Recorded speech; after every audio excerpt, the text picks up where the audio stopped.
Aktivis pro-Palestina sebut pemerkosaan Hamas 7 Oktober itu imajinasi. Hai, saya akan mengekspos bias fakta Israel dalam hal pemerkosaan 7 Oktober. Untuk diingat, saya bukan di pihak Muslim. Ini juga untuk men-challenge Kristen Zionis yang menyebarkan narasi yang bias. Saudara, kasus pemerkosaan pada serangan teror 7 Oktober 2023 kembali mencuat dengan adanya saksi mata baru. Disebutkan kekejaman seksual itu meluas dan sistematis. Meski media massa internasional memberitakan pemerkosaan yang terjadi pada serangan teror 7 Oktober 2023, namun aktivis pro-Palestina di Indonesia menganggap itu imajinasi fakta Israel belaka. Dengar ya kata fakta Israel sendiri, tanda kutip saksi, yang berarti pihak ketiga. Dan fakta Israel berusaha memframing bahwa semua yang pro-Palestina seolah membela pemerkosaan. Saya tidak ingin adik-adik generasi muda itu menjadikan Hamas sebagai sebuah sosok perjuangan. Monik berusaha framing bahwa Hama itu seperti teroris Ambrozi. 1948, Israel datang dan membuat aturan dan mengusir orang Palestina bahkan dengan kekerasan. Yang pastinya unsur motivasi untuk memberikan diri tetap ada. Sama halnya YouTuber Kristen di Indonesia yang suka mengeluh diperlakukan tidak adil dan ingin merdeka seperti Paul Chang. Apalagi di sana tanah mereka sendiri. Apakah para pahlawan kemerdekaan Indonesia memperkosa anak, memperkosa perempuan, membunuh bayi dan anak-anak bebas? Apakah pejuang Islam melakukan aksi teror dan kekerasan? Tidak. Kembali lagi ke soal tameng manusia. Israel tidak melakukan tameng manusia. Pertanyaan saya, kenapa datanya selalu perempuan dan anak dalam hal korban jiwa? Menjawab pemerkosaan. Pertama, tentu saya tidak membela pemerkos. Tetapi yang ingin saya pertanyakan, tolong tunjukkan satu saja bukti footage melalui CCTV, dashcam mobil atau GoPro-nya Hama di mana terjadi pemerkosaan massal seperti yang dibicarakan Monik. Footage banyak laki dan banyak perempuan sebelum atau ketika kejadian ya. Tentunya tidak susah di negara teknologi tinggi seperti Israel. Jangan gambar yang kayaknya atau ambil dari kasus Kurdi. Jadi mana bukti kuat videonya? Ada nggak datanya? Mas ada nggak? Datanya. Ketika ada media yang memberitakan pemerkosaan tanggal 7, waktu itu saya ingat saudari dari korban Gal Abdus mengatakan tidak mungkin ada pemerkosaan. Kenapa ditulis seperti itu? Karena dia masih kontakan dengan saudarinya ketika serangan terjadi. Lalu putus kontak sebelum ditemukan 4 menit kemudian. Yang mana tidak mungkin ada pemerkosaan. Sejak kapan Mbak Monik ini menjadi korban pemerkosaan sejak kapan? Saudara, pejabat senior PBB Pramila Paten sebagai perwakilan khusus kekerasan seksual dalam konflik telah menyatakan ada kekerasan seksual termasuk pemerkosaan dan pemerkosaan massal di Israel pada 7 Oktober 2023. Information that sexual violence including rape, sexualized torture, cruel, inhuman, and degrading treatment has been committed against Human Rights Watch juga Berita yang suka dicuplik fakta Israel kebanyakan berasal dari media sayap kanan barat. Soal video United Nations yang wanitanya mengatakan bahwa ada indikasi kekerasan seks, video itu masih ada lanjutannya di mana wanita tersebut kemudian mengatakan proses kaku mayat membuat saksi salah mengira itu adalah kekerasan seksual. That were reported were found to be unfounded.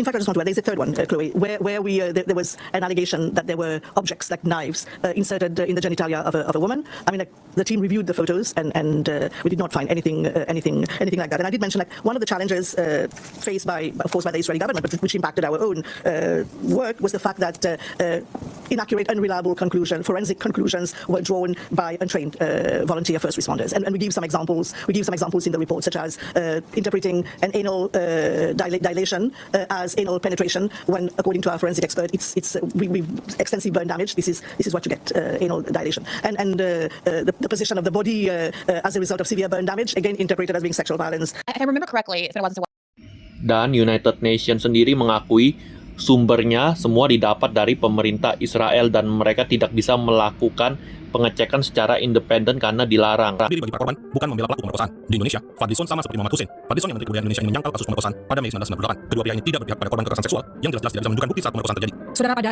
Situasinya beda dengan Mei 98. Di Israel teknologinya kan tinggi, banyak sekali CCTV. Harusnya mudah menunjukkan buktinya. Kalau saya berada di wilayah musuh pada tanggal 8, tahu belum menang, dengan adrenalin tinggi karena tahu IDF bakal datang menyerang balik. Dan ini adalah misi besar menculik orang untuk pertukaran hostage. Rasanya tidak masuk akal jika masih sempat-sempatnya melakukan pemerkosaan massal.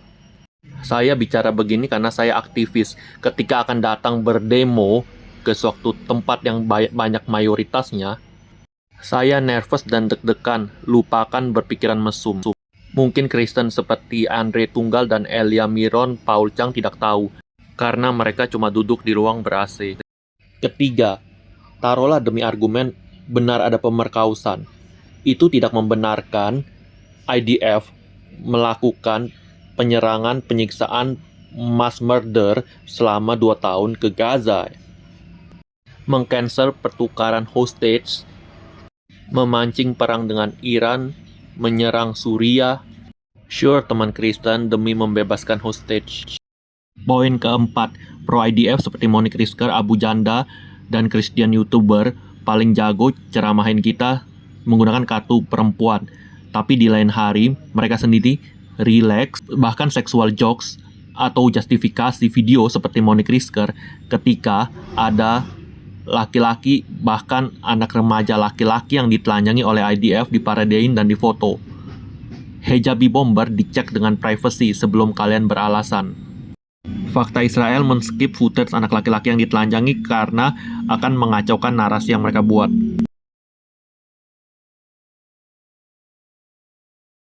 Juga diam ketika laki-laki mengalami kekerasan seksual oleh IDF.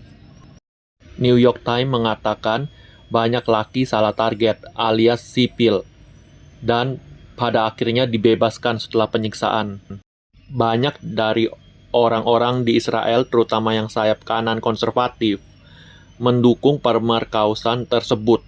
Kalau meminjam argumen fakta Israel, saya juga bisa bilang dong, ini terorisme. Ini bukan pembelaan diri lagi. Mana ada yang membela diri tapi mendukung pemerkosaan. Remaja laki-laki sengaja ditembak kemaluannya oleh IDF. Bayangin kalau gendernya ditukar, apa reaksi Monique Rizker ataupun Kristen YouTuber. Head gunshot wounds or neck gunshot wounds. On another day, there'll be arm or leg gunshot wounds. And on last Saturday, there were 4 young teenage boys, all brought in very, very rapid in succession, with gunshot wounds to their testicles. So you understand what he's saying here? The genocidal IDF bloodthirsty psychopaths are playing a game where they'll pick a body part on a given day and snipe those body parts of innocent people in Gaza. I've run out of words a long time ago to describe what's going on here, just how depraved and disgusting and demented and deranged it is. I've run out of words. So they're clearly being targeted to their testicles. And this is a pattern that we're seeing every day, that these young teenage boys are systematically being targeted. And it's almost as if a game is being played, that they're deciding to shoot the head today and the neck tomorrow and the testicles the day after. I think every IDF soldier should be arrested. And by the way, I'm going to get something a little bit here, but there are some countries that are like, yeah, we don't accept what you're doing. All right, let's keep going. The director Terakhir gua cek, Monique Rizker gak peduli tuh remaja laki-laki ditembak di daerah kemaluannya oleh IDF. Paling nanti alasan lagi, munafik. You said on X, Hamas's crimes, including rape, have not been confirmed, and divulging information about the perpetration of rape by Hamas risks to escalate tensions and endanger lives in a volatile context. Now, a report from the UN in March of this year said there are reasonable grounds to believe the conflict-related sexual violence, including rape and gang rape, occurred across multiple locations of Israel and the Gaza periphery during the attacks on 7th of October. Do you now accept that they happened? I prefer to rely on the report on the 2 reports issued this year by the Commission of Inquiry, because unlike the Patel's report, the special representative of the Secretary General went to Israel, didn't interview any victims, made very controversial statements. I respect her, but then at the same time, I respect the findings of a fact-finding body whose job is to collect evidence. And while I do not have any element, because I've not investigated allegations of rape, I have no elements to say rape didn't occur. So if rape occurred, it should have been investigated, prosecuted, and the responsible people. But the UN says it did happen. No, the point is, no, you the work at the UN. No, the UN, not the UN is there are political appointees and then human rights appointees, and the Commission of Inquiry concluded that there was no evidence to support the claims of gang rape. But let's assume I don't want to say anything that I've not investigated. So let's assume that rape occurred. So does it justify what Israel has done? What the reason why? No, I'm curious why as a woman who works at the United Nations, why you would even want to have a specter of doubt about it. I've read so many because of the beheaded babies, because of the claim of beheaded babies. How many journalists, including yourself, have amplified this news and used this argument of the beheaded babies? What do you think I said?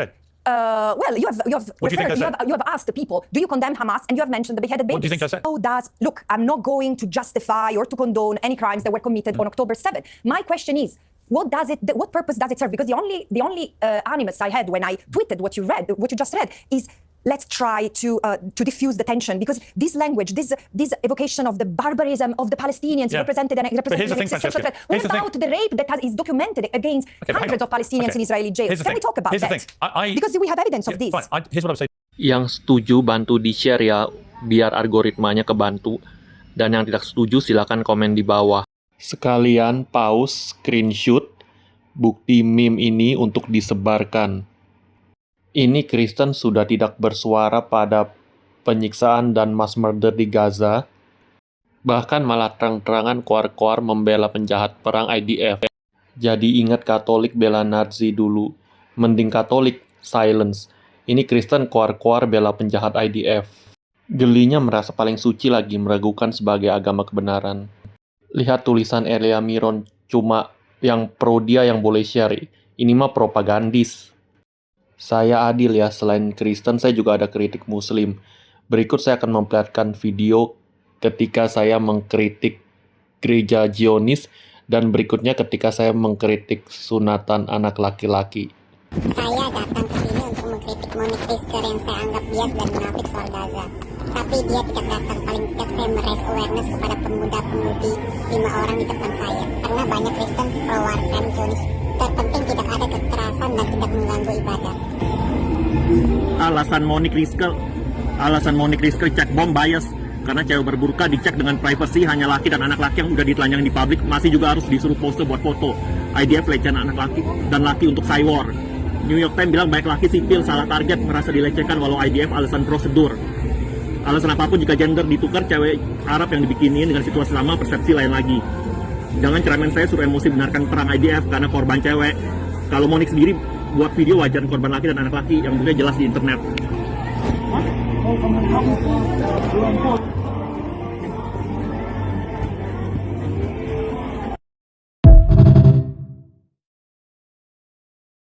Berikut saya kritik sunatan boy. Kenapa bukan yang girl FGM kalian tanya? Kan Kristen dan feminis sudah urus protes FGM dan mengignore sunatan yang korbannya anak laki-laki. Hi, I am male activist against circumcision of boy victim. Since I am tired, media and feminists always apply hypocrisy. It's boy circumcision who's far more common.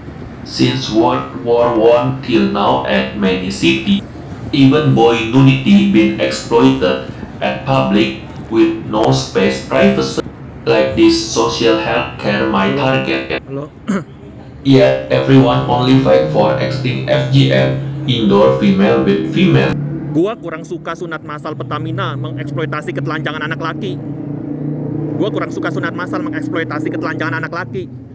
Juga sunat laki dan sunat perempuan itu sama-sama ada versi ringannya, cuma feminis media BBC Indonesia aja nggak jujur.